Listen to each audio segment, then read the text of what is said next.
If you were to ask me my thoughts on the MLB Winter Meetings so far, here it is. Trash. They've been trash. Oh, maybe I'm jinxing it. I'm jinxing myself, and we'll get a bunch of news today.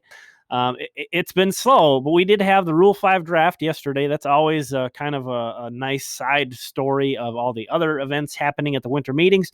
And that's basically an opportunity for guys who are sort of stuck in a minor league system to get free. So a couple of guys from the Twins got drafted.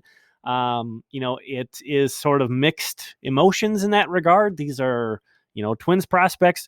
If you don't know, I've been co-authoring the Twins Prospect Handbook in the previous years. A lot of people are new to this channel this year. We didn't have minor league baseball. Usually that's a really big area of discussion for the channel and for me in general. I also write minor league reports on a weekly basis at Twins Daily. So I like to keep in touch with the prospects and the system, and it's sad to see these guys go, but it's kind of exciting for them at the same time. If you're drafted in the Rule 5 draft, you have to stick on the major league roster of the team that selects you, or you'll be returned to the Twins. So that's another thing to keep in mind as well. It doesn't necessarily mean these guys are gone for good. Again, rooting for them. But if things don't work out, they will get returned to the Twins. So the first guy who was taken was Akil Baddoo, as you can see here by the Tigers. Former second-round pick in the 2016 draft. You see it right there. Guy who really had a great start to his career. As an 18-year-old in Elizabethton, had an OPS over 1. Absolutely bananas. You can take a look at that squad. And as an 18-year-old at this level, Baddoo out-hit Brent Rooker as a 22-year-old. So you have a guy who had been playing in high school in Georgia, outperforming a guy who was just coming out of Mississippi State, big-time SEC baseball school. So that goes to show you how good he was out the gate. Didn't have as impressive a performance overall in 2018 with Cedar Rapids. However, still flashed a lot of his potential there.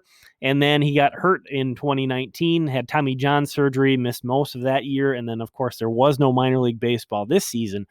So he's a guy who's been on the shelf for quite a while. It's going to be difficult for him to make the jump. And speaking of guys who were hurt, Tyler Wells was the other guy the Twins lost in the Rule 5 draft. He was selected by the Baltimore Orioles. Two pretty good teams to go to if you're looking to stick on a major league roster. The Tigers and Orioles should be some good opportunities.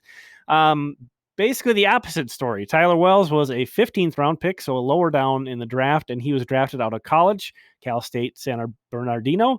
And he sort of early on, he was kind of beating up on kids in his minor league career, performing really well. But personally, I didn't really start really paying attention to him until in terms of prospect status until 2018. And he had a great year. And what really stuck out was when he went up to Double-A and pitched really well. Fort Myers is the Florida State League is a very pitcher-friendly league.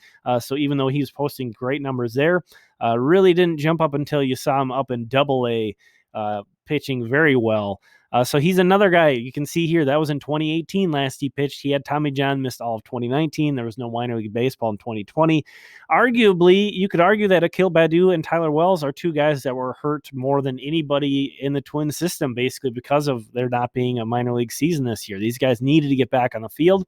Wells, again, he's pitched in the high minors a little bit, so he maybe have a little bit less of a learning curve than Baddoo in terms of facing off against major league opponents. But it's going to be tough for him, too, even though there will be opportunities in the Orioles. Again, rooting for these guys to put it together and start their major league careers with these teams, but there's a chance they come back.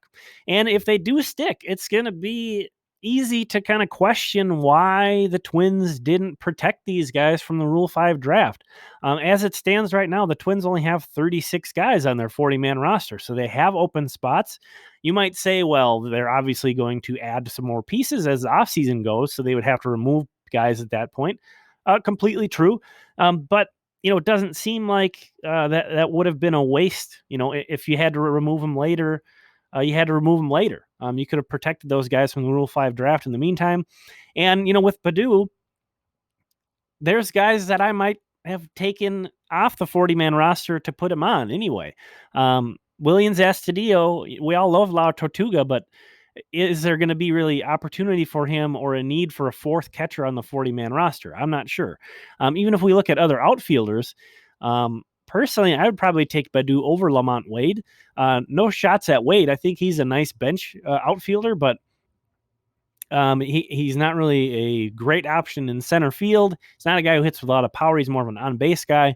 And I would even consider putting Baddoo over Gilberto Celestino. Celestino's a guy who also has this kind of problem where he's only been in the low minors. Missing 2020 hurt him a lot as well. He may be more of a center fielder than Baddoo is, although Baddoo still is a center fielder. So that's more debatable. I think probably more people would take Gilberto Celestino than Baddoo. So take that for what it's worth. But point being, there was opportunity for to get these guys on the 40-man roster, whether that just meant adding them before the deadline or removing other guys to make room for them. A lot of ways you could have figured that out. So it's kind of going to be unfortunate if the Twins lose those guys when they could have protected them. Also worth mentioning, the Twins did not make a selection in the major league portion of the Rule 5 draft, but they did take a couple of guys in the minor league portion, and they did lose a couple of guys in the minor league portion. I'll point you towards Twins Daily. Cody Christie did a really nice write-up in here. He had a preview of the Rule 5 draft, and then below this little line break, we have a breakdown of everyone who was selected. You can see here the Twins lost Ricky Ramirez, Joe Record, and there was one more guy. Who was it? Jacob Pearson, outfielder. And then they got a couple guys as well, a couple pitchers. But I'll send you over there to read up on them. Again, it's been a trash winter meeting so far. So let me know what you think about the Rule 5 draft. Any reactions you have to that?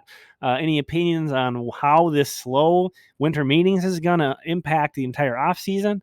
But this has been Tom. Thanks for checking this out. If you enjoyed this video, please leave a like and consider subscribing for more Twins content here on YouTube.